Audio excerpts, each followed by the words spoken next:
관련해서 또 윤석열의 외환죄 우리가 얘기했던 사실상 전쟁을 일으키려고 시도했던 거 여기에 대한 게 이제 거의 확정이다라고 나온 게 JTBC에서 드론사 내부 정보를 공개를 해버렸어요. 네. 자, 우리 군이 지난해 10월 북한을 도발하기 위해 무인기를 평양으로 보냈다는 의혹이 제기가 됐었죠. 부승찬 의원이 드론 작전 사령부 내부 제보를 통해서 무인기의 비행 경로를 확인을 했는데요. 서해 백령도에서 출발한 무인기는 초도와 남포를 거쳐서 평양에 도착을 했다고 합니다. 그리고 평양 상공을 여러 차례 선회한 후 비슷한 경로로 복귀 예정이었다고 하는데 중요한 건 무인기가 추락해서 회수되지 못했고 당시에 북한이 이거 한국이 보낸 거다라고 발표를 하게 되죠. 북한이 당시에 비행 경로도 발표를 했었는데 부승찬 의원이 확보한 정보와 거의 일치합니다. 그 당시 우리가 이제 보도를 할 때 드론으로는 왕복이 안 되는데 그 말씀하셨죠. 네. 절대 여기는 못 돌아오는데 왜 저걸 보냈을까? 떨어져도 상관없다라는 주의로 보냈다는 거예요. 아니죠.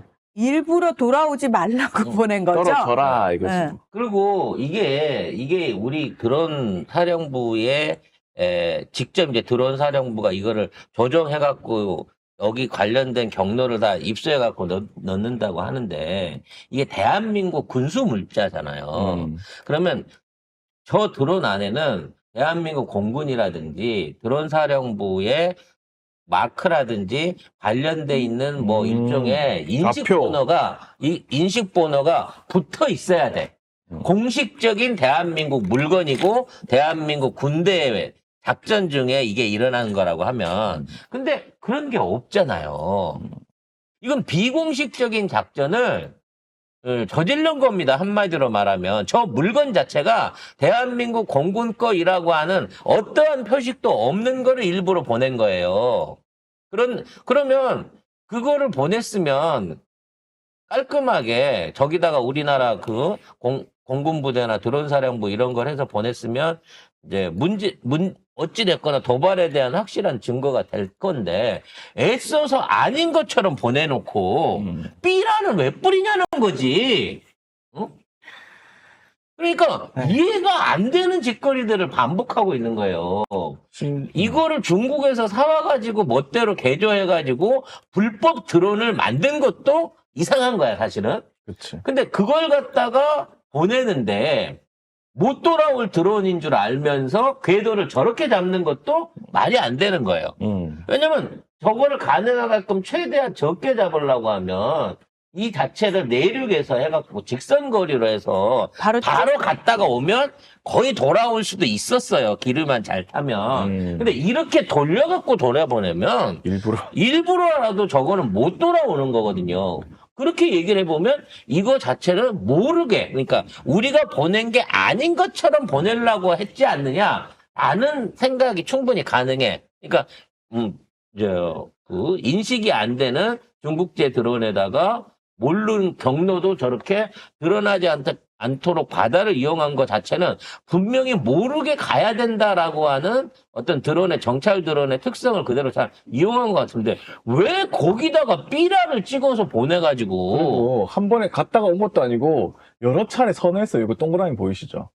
여러 차례 여기서 돌았다고. 그러니까 삐라를 뿌리려면 저기서 돌 수밖에 없는 거지. 일부러 더 들키려고. 들키려고. 봐라. 우리가 헬기 띄워갖고 보여준 것처럼 한밤중에 소리가 엄청 크거든요, 이게 드론이. 그 주석궁 상공을 돌면서 봐라 하면서 삐라까지 뿌린 거예요. 이거를 요격을 못 해가지고 이게 쏴서 요격이 돼버리면 증거인멸이 되는데 요격을 못 해가지고 결국은 돌아오다 떨어져서 북한군에 납포된 거 아닙니까? 이게 드론 작전 사령부 내부 제보가 있어가지고 이게 확인이 됐거든요. 경로까지 확인이 됐어요. 근데 초반에 뭐라고 했어? 그 누구야? 김용현 그런 적 없다. 그런 얘기했고. 근데 1시간 만에 확인해 줄 수 없다로 입장이 바뀌었습니다. 김용현이 있을 때. 근데 이번에 국방부는 또 확인해 줄 수 없다. 그런 일이 없다라고 해. 그러면 확인해 줄 수 없다가 아니라. 문제가 뭐냐면 드론사가 작전을 진행 아까 얘기한 것처럼 자기가 한 거인 것처럼 인식표도 못 붙이는 드론으로 작전을 한 거고, 더 중요한 건 이게 합참에 보고가 안 된 작전이었다는 거예요.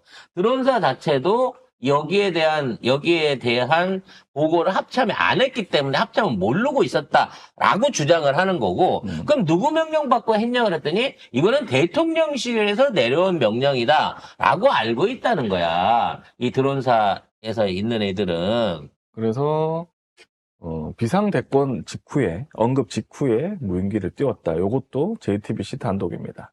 이 사람 보여주시죠. 네.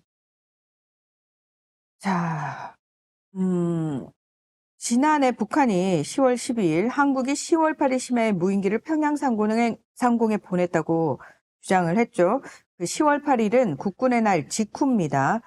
그때 윤석열은 김용현, 여인영, 곽종군, 이진우 등과 별도로 만나서 비상계엄 관련 권한, 비상대권에 대한 언급을 합니다.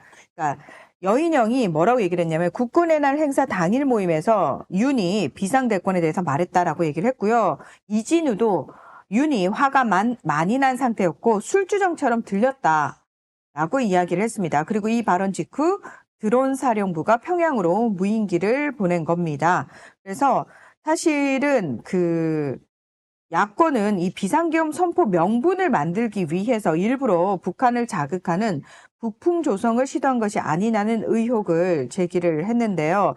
김병주 의원이 무인기 작전의 명령 출처를 질문을 했는데 김용대 드론 작전 사령관은 확인해 줄 수 없다라고 답변을 했습니다. 그러면서 무인기 비행 로그 관리 지침을 새로 지정을 했는데 이 문건에 자료 소거, 기록 삭제 문구가 포함되어 있어서 증거 인멸 의도가 있었던 것이 아니냐라는 의혹이 제기되고 있습니다.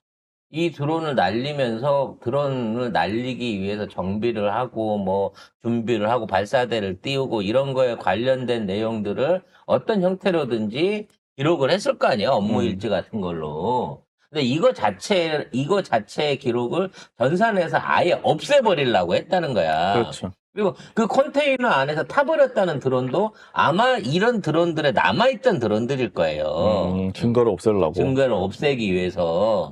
그러면 이거에서 제일 중요한 거 그거지. 만일에 이걸 국방부가 했다 그러면 국방부가 고의로 전쟁을 일으키게끔 한 사안인 거고, 국방부도 모르게 대통령실이 이걸 했다고 하면 대통령 자신이 일부러 전쟁을 일으킬 수 있는 상황을 만들어라라고 직접적으로 명령한 거 아닙니까? 그러니까 확인해 줄 수 없다라는 말 자체가 너무 싸가지가 없는 거예요.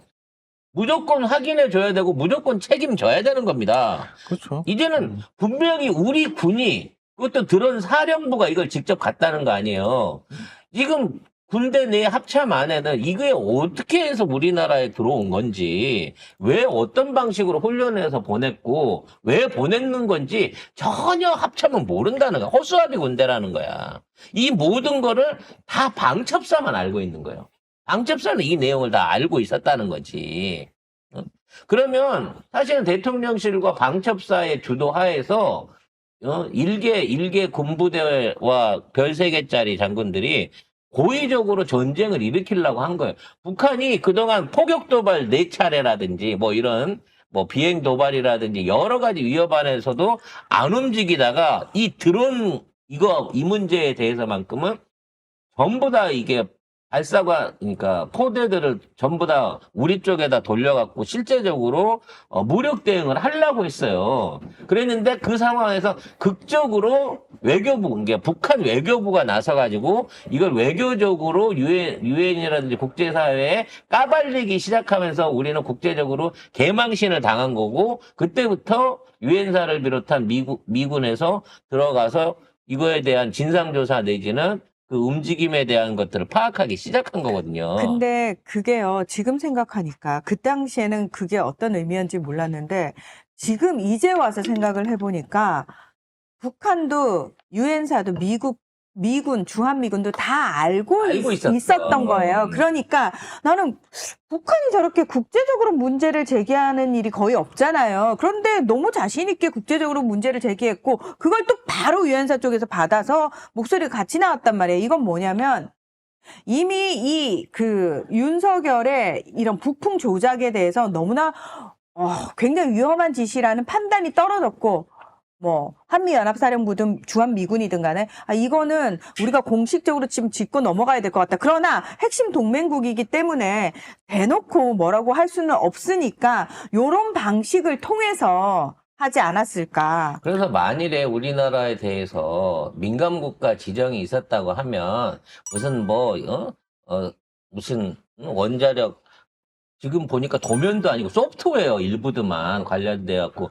그때 유출됐던 기술들이 그럼 하드웨어가 틀린 나라에서 소프트웨어가 왜 필요하냐고 결론적으로 따지면 그것 때문에 문제 삼은 게 아니라 아마 이와 같은 도발 행위들 때문에 그러니까 이미 너무나 위험해 보이는 행위들이 너무 많이 포착이 되는 거죠. 그래서 안 된다라는 판단을 내린 그래서 거죠. 갑자기 막 1월 달에 이거를 지정한 게 아니고 계엄 직후에 이거를 지정한 게 아니고 아마도 작년부터 이러한 움직임들에 대해서 미군이나 미국 정부가 신경을 쓰고 있었고 그런 와중에 북한한테 야 네가 참아 저 새끼 미친놈이라서 그래 그러면서 끝까지 무력 도발을 막아준 것도 사전에 북한 내부하고 미군 내부에서 일부 교감이 있었다고 판단을 한 것 같아요. 진짜 이게 웃긴 게 이 당시의 뉴스 보면은 이거 2월 11일 보세요. 북한이 유엔 기구에 이거 조사를 요청을 했어. 북한이. 그러니까 제가 그랬잖아요. 북한은 원래 국제기구를 향해서 이런 걸 요청하는 나라가 아니에요. 근데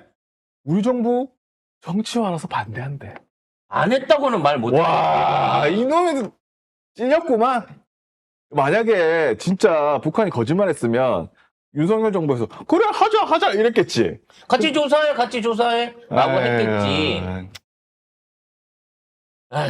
이거는 외환죄, 이거 100%야. 이거 장군들까지 전부 다 싹 다 사형이야. 누가 시켰는지 네가 말 안 하면 네가 사형이고 위에 누가 시켰는지 말해. 그래야지 사형은 면해.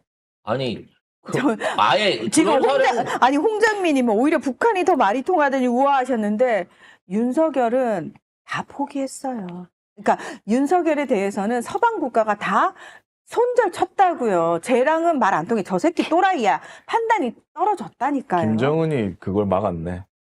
전쟁을 막았네. 진짜.